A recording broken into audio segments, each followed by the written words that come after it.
her words sliced through me like a blade sharper than any steel. Standing in our living room, the same place where I once believed love had made a home, my wife looked me straight in the eye, her voice dripping with venom. "I'm done pretending. I never loved you." The world around me stopped. The wedding photos on the wall mocked me with their frozen smiles. The ring on her finger glistened like a cruel joke. I wasn't just betrayed, I was humiliated, gutted, stripped of every illusion I had built my life upon. And as she turned away, leaving me shattered in silence, one thought began to fester deep within me like poison. If she wanted war, I would give her one. The nights after her confession stretched into endless hours of torment. Sleep became a stranger, replaced by a relentless replay of her words. Each syllable echoed in my skull, churning fury into my veins. I had built my life around her, sacrificed dreams, burned bridges, and handed her the best years of my youth. And now, all of it was tossed aside as if it had never mattered. At first, I tried to drown the anger with distractions, work, alcohol, meaningless company. But nothing silenced the storm.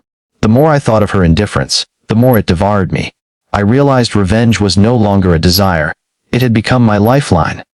I began to dig into her life, not as a husband, but as a predator studying its prey.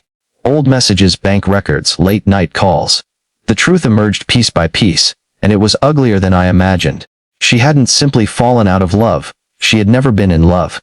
Our marriage was her mask, and behind it lived a woman entangled with another man long before she ever whispered vows to me.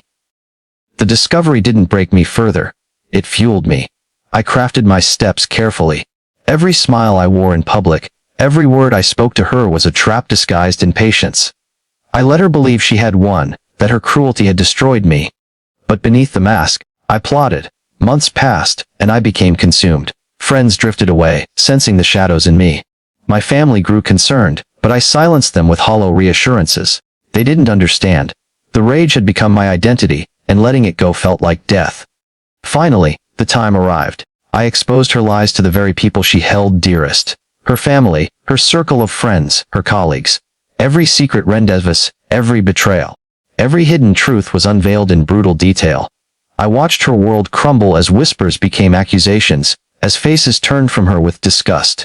And in that moment, as she stood with tears streaming down her face, stripped of her dignity before the people she had once deceived, I thought I would feel victorious. But victory didn't come, only emptiness. I had destroyed her, yes. But something inside me whispered, "What have you become?" Yet I silenced the doubt. The game wasn't over. My revenge had only begun. The downfall of my wife should have been the end, but instead it became a chain that bound me tighter to the darkness. With her life in ruins, I should have felt free. Instead, I felt hollow, like a man digging endlessly in scorched earth, desperate to find gold where only ashes remained. Her lover became my next target. He had walked into my life like a thief in the night, stealing the very foundation of my world. My obsession with destroying him consumed me more than it ever had with her. I tracked his every move, the places he dined, the people he spoke to, the business he clung to. Slowly, I began to tear pieces away. Anonymous whispers poisoned his reputation. Opportunities slipped from his grasp like water through fingers. I watched him stumble, confused, paranoid, until finally, he too began to crumble. But even as he fell, I was not satisfied. The hunger for vengeance was endless. I had burned so much of myself in this pursuit that I no longer recognized the man in the mirror. My eyes, once alive with warmth, now glowed with cold fire. My hands trembled not from fear, but from the need to tighten the grip of destruction. Those around me began to pay the price.